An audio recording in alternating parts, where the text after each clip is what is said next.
Bonjour à tous et à toutes, bienvenue pour une nouvelle vidéo sur la chaîne YouTube Inspire. Aujourd'hui, je réponds à une question assez fréquente. Pourquoi, après un certain moment qu'on pratique la respiration Wim Hof, on n'a plus de picotements, des fourmillements au niveau des mains, des pieds, des extrémités en général? D'abord, je vous dis que c'est quelque chose que j'ai rencontré aussi moi-même et que j'ai vu dans des milliers de personnes. Étant instructeur de la méthode Wim Hof depuis plusieurs années, j'ai accompagné des milliers de personnes dans la respiration Wim Hof et j'ai vu qu'effectivement c'est quelque chose qui se manifeste pour principalement deux raisons. Alors, restez jusqu'au bout pour que je vous explique ces deux raisons.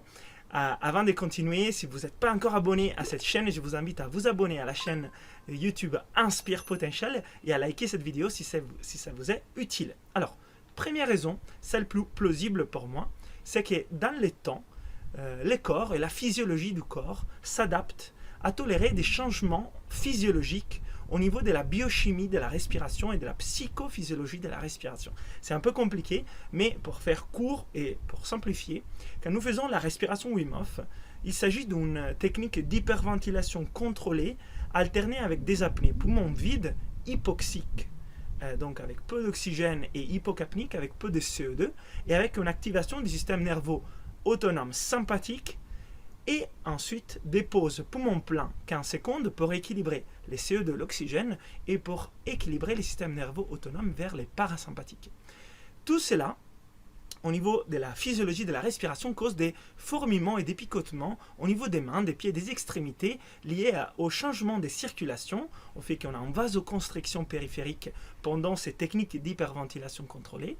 Il y a une chute aussi de l'oxygène, de l'hypoxie, ce qui fait ces effets-là aussi. Et ensuite, l'activation du système nerveux autonome sympathique, qui cause aussi de l'électricité, de l'activation des picotements au niveau des mains, des pieds et de la vasoconstriction.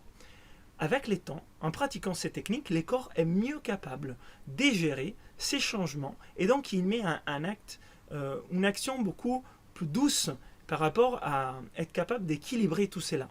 Et donc il y a moins d'effets au niveau des picotements, des ressentis physiologiques.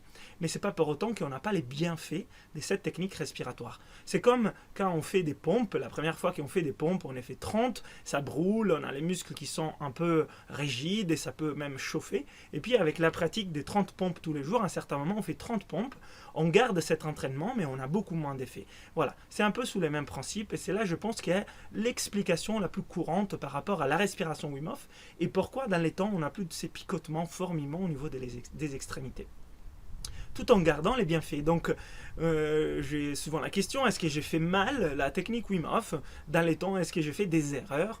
Et moi, j'aurais plutôt la tendance à dire non. Mais attention, il y a une deuxième réponse possible. La deuxième réponse possible, j'ai aussi vu arriver cela à moi-même et à plein de personnes que j'ai eu un stage avant de les accompagner surtout, c'était de rentrer dans la mécanicité de la respiration sans pour autant être présent et conscient avec notre respiration et technique respiratoire. Qu'est-ce que ça veut dire? Ça veut dire oublier ces troisième piliers de la méthode Wim Hof, l'aspect du mental, la concentration, le focus et l'intention mentale, et donc pratiquer une technique peut-être avec une vidéo YouTube comme ce que je fais sur la respiration guidée de la méthode Wim Hof, vous trouvez ça dans cette chaîne, au sein de Wim Hof, et suivre la respiration de façon mécanique, ne plus y prêter la juste attention, la juste présence, la juste énergie, et penser à autre chose. Dans ces cas-là, effectivement, la respiration est moins efficace, on a moins de bienfaits, on va moins loin dans les changements physiologiques, psychophysiologiques en général de la respiration, et donc on a moins d'effets, des picotements, des fourmillements, d'électricité dans les mains. Ça, c'est la deuxième raison. Donc pour résumer, une première raison, c'est que le corps est mieux capable de gérer ces changements physiologiques, donc on a moins de ressentis tout en gardant le bienfait. La deuxième explication possible, c'est que vous rentrez en mécanicité et le corps n'est plus capable d'aller suffisamment en profondeur pour causer ces changements. Et donc, on ne ressent pas forcément ces picotements, fourmillements comme au début. Et aussi, bien sûr, une troisième raison, un mix de ces deux.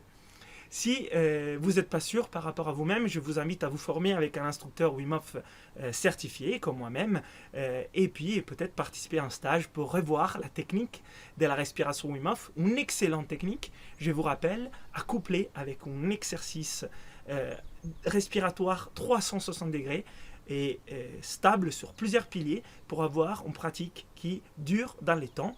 Et voilà, c'est mon conseil pour cette vidéo. J'espère que ça vous a été utile. Si c'est le cas, likez la vidéo, abonnez-vous à cette chaîne et partagez autour de vous. Et je vous dis à la prochaine vidéo.